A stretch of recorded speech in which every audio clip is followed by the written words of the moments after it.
तुम्हें पता है कि सहानुभूति क्या है? क्या तुमने कभी किसी को दुखी देखा है और तुम भी दुखी महसूस कर रहे थे? क्या तुम उन्हें गले लगाने गए या बस उनके साथ रहना चाहते थे? क्या उन्हें हंसाने की कोशिश भी की? अगर तुम्हें ये एहसास हुआ है तो वही सहानुभूति है। दिल से महसूस करना कि कोई और क्या महसूस करता है, वही सहानुभूति है। क्या तुम्हें पता है कि सीमा या बाउंड्री क्या है? हम सबके चारों ओर एक बाउंड्री होती है जिसे सीमा कहते हैं। इस बाउंड्री के अंदर हमारी निजी जगह और भावनाएं रहती हैं। सिर्फ तुम ही यह तय कर सकते हो कि क्या या कौन अंदर आएगा। कुछ लोगों के लिए ये जगह कम होती है और कुछ के लिए ये बहुत ज्यादा होती है। इसलिए हमेशा याद रखना कि यदि कोई बिना पूछे अंदर आने की कोशिश करता है तो उन्हें बताओ।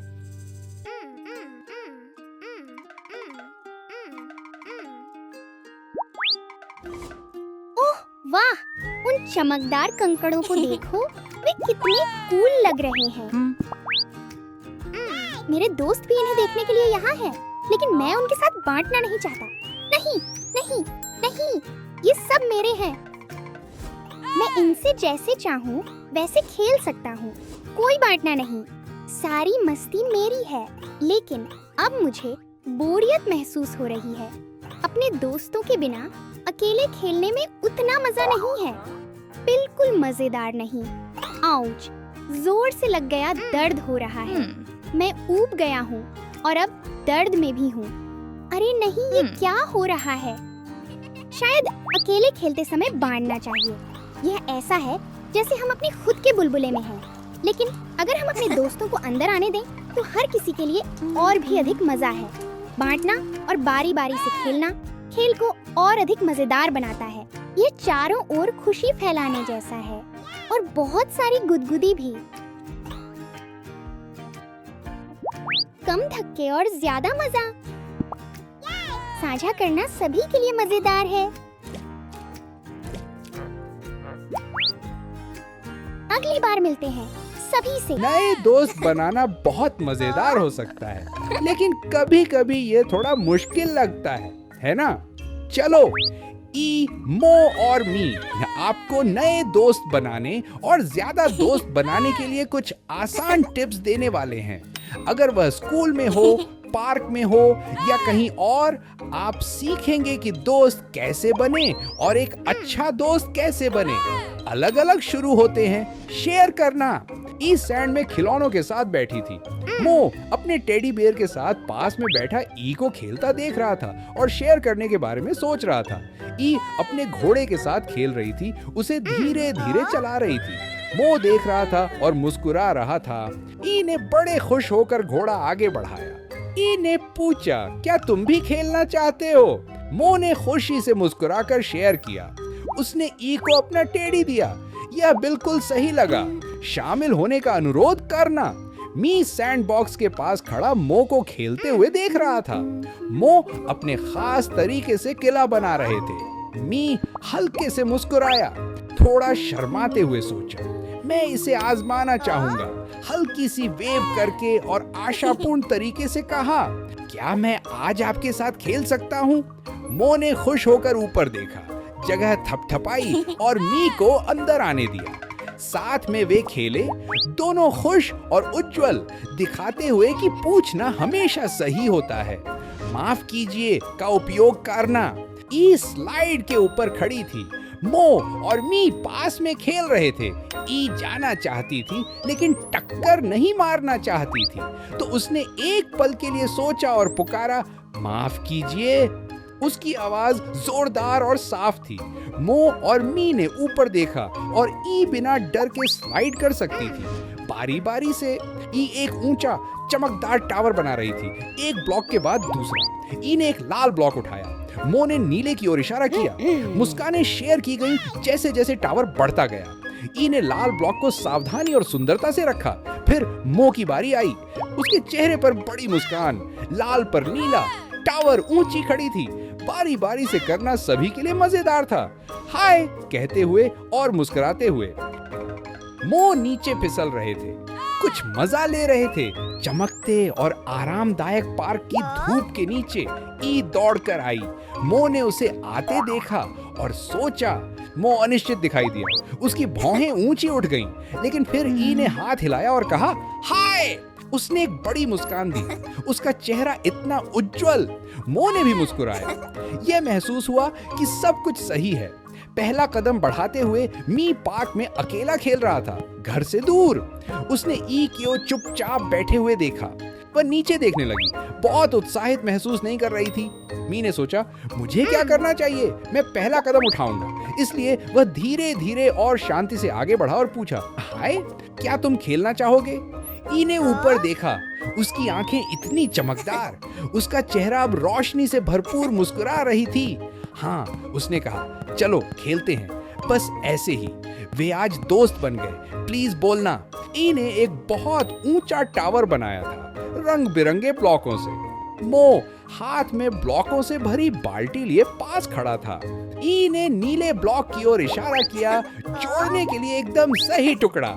यूएस की बड़ी बड़ी आंखों और मुस्कान के साथ ई ने झुककर निवेदन किया, प्लीज। मो ने मुस्कुराते हुए ब्लॉक शेयर किया। ई ने उसे ऊंचाई पर रखा। यह तालों की तरह फिट हो गया। दया और बांटने से उन्होंने अपना रास्ता खोज लिया। धन्यवाद और आपका स्वागत है कहने के बाद ई कंबल पर बैठी बहुत उदास दिख रही थी। उसका लंच बॉक्स खाली था। बहुत बुरा लग रहा था। मो ने ई पर ध्यान दिया और एक दयालु मुस्कान दी। एक कपकेक की पेशकश की ताकि समय सुधार सके। धन्यवाद, ई ने आंखें खोलकर कहा। मो ने मुस्कान दी और खुशी से सिर हिलाया और बोला, आपका स्वागत है। मो ने मुस्कुराया जब ई ने मिठाई ली। अब दोनों खुश थे। उनका दिन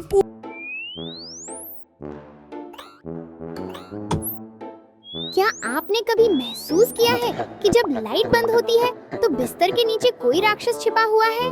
चिंता मत करो, मुझे भी ऐसा ही लगता है।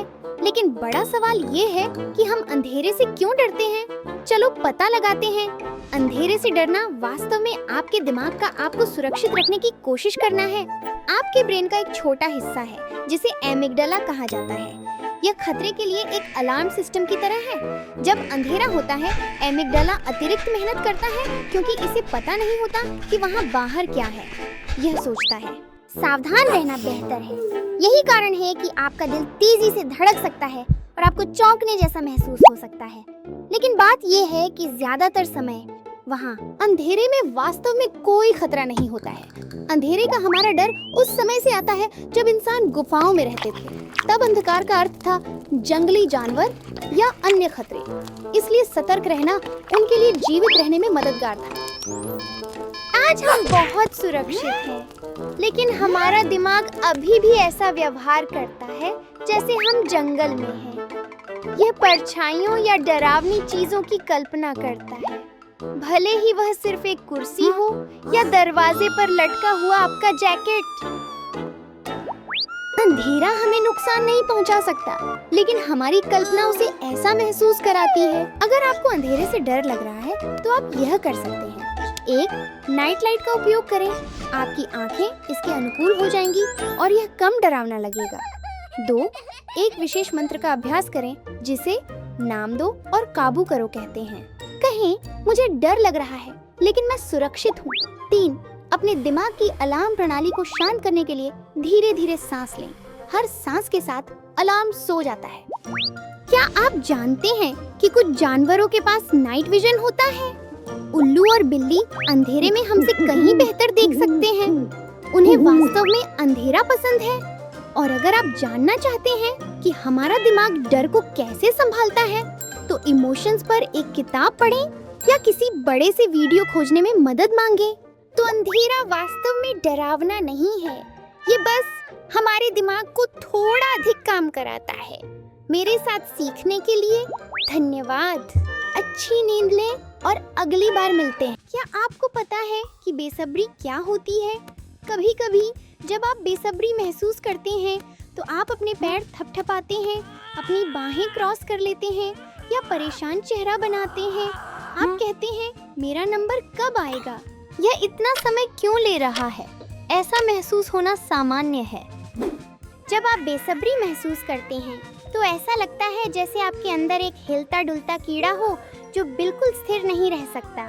यह चाहता है कि चीजें अभी हों, न कि 1 मिनट बाद, न ही कल, और निश्चित रूप से कोई ऐसा समय नहीं जो आपको इंतजार कराए। बेसब्री दर्शाती है कि आप सच में इंतजार करना पसंद नहीं करते। हम सभी कभी कभी ऐसा महसूस करते हैं। बेसब्री का मतलब है कि आप सच में उत्साहित हैं या आप सच में चाहते हैं कि कुछ जल्दी हो, जैसे आइसक्रीम के लिए लाइन में इंतजार करना या तुरंत एक गिफ्ट खोलने की इच्छा।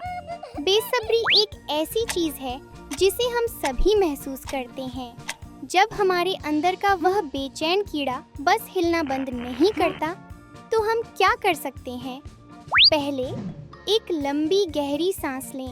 कभी कभी बस एक धीमी शांत सांस ही उस बेचैनी को कम करने के लिए पर्याप्त होती है। सांस लेने से आपको इंतजार के दौरान आराम करने में मदद मिलती है। दूसरा, अपने दिमाग में 10 या फिर 20 तक गिनने की कोशिश करें। इससे आपके दिमाग को कुछ काम करने के लिए मिलता है और इंतजार थोड़ा आसान महसूस होता है। और तीसरा, इंतजार करते समय कुछ मजेदार चीज के बारे में सोचें। आप एक कहानी की कल्पना कर सकते हैं। योजना बनाएं कि आप आगे क्या करेंगे, या किसी ऐसी चीज के बारे में सोचें जो आपको खुश करती है। अपने दिमाग को विचलित करने से समय जल्दी बीत सकता है। याद रखें, कभी कभी हर कोई बेसब्री महसूस करता है, लेकिन इन तरकीबों के साथ आप प्रतीक्षा को थोड़ी आसान बना सकते हैं। समझ गए? समझ गए? समझ गए? क्या आपने कभी इतना थकान महसूस किया है कि आप बस सोफे पर जाकर बैठ जाते हैं और हिल नहीं पाते? थकान का मतलब क्या होता है? जब आप थक कर चूर होते हैं, तो इसका मतलब है कि आपका शरीर और दिमाग पूरी तरह से ऊर्जा से बाहर है। यह ऐसा है जैसे बैटरी खत्म हो गया हो। ये तब होता है जब हम खेल या सोच में व्यस्त होते हैं।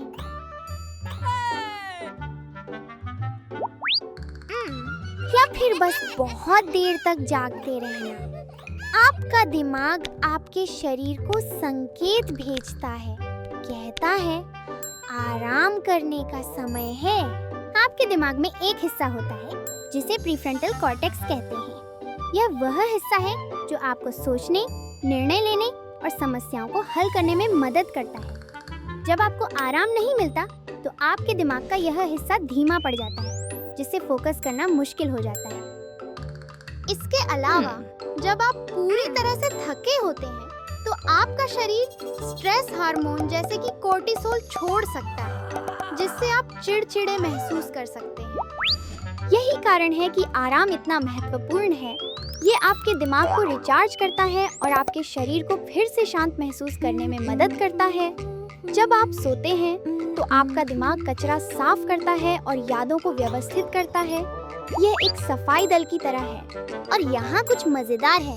वैज्ञानिक कहते हैं कि सोने से पहले 5 मिनट का स्ट्रेच आपकी नींद को बेहतर बना सकता है। क्यों ना इसे आजमाएं? तो अगर आप थका हुआ महसूस कर रहे हैं, तो यहाँ क्या करना है? एक पावर नैप लें।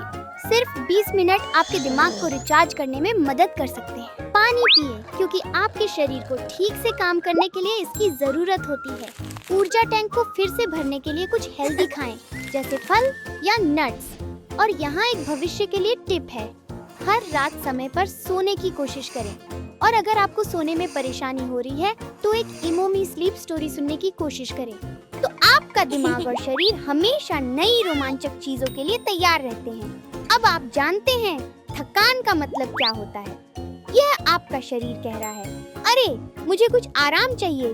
अपनी ऊर्जा का ख्याल रखें और मैं आपको अगली बार मिलूंगा।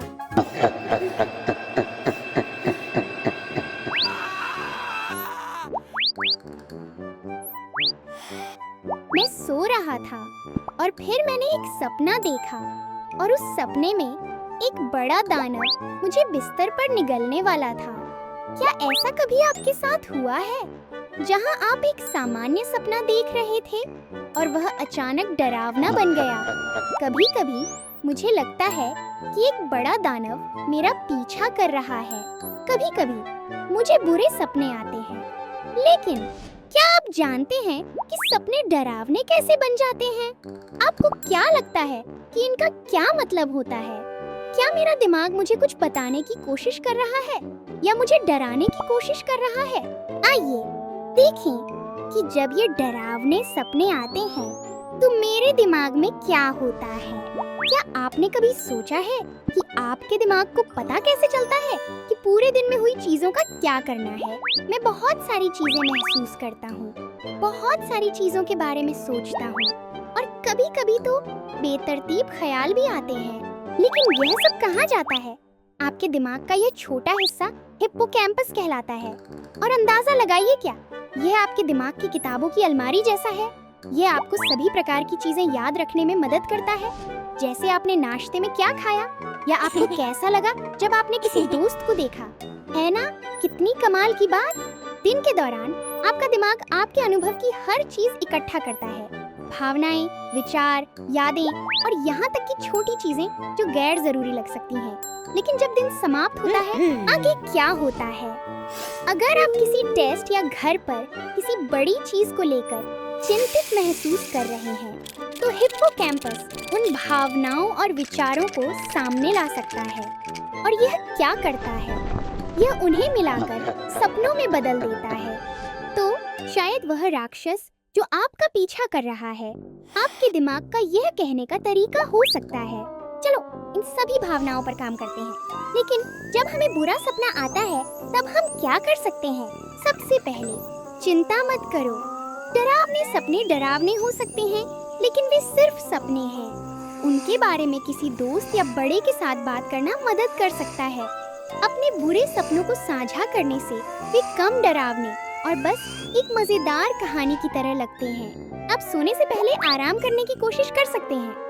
आराम करें और एक मजेदार किताब पढ़ें। शायद यह भी सोचें कि आप क्या सपना देखना चाहेंगे।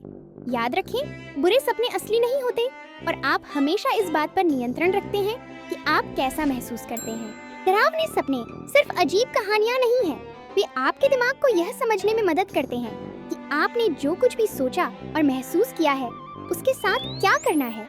काफी अच्छा है ना? तो अगली बार जब आपको कोई बुरा सपना आए, तो ये बस आपके दिमाग का कुछ गहरे अर्थ को समझाने का तरीका हो। हेलो EQ बिल्डर्स, देखते हैं कि हमारे दोस्त ई, मो एंड मी आज क्या कर रहे हैं। ओह नहीं, मो को देखो। मो ठोकर खाकर सीधे सैंडबॉक्स में गिर गए।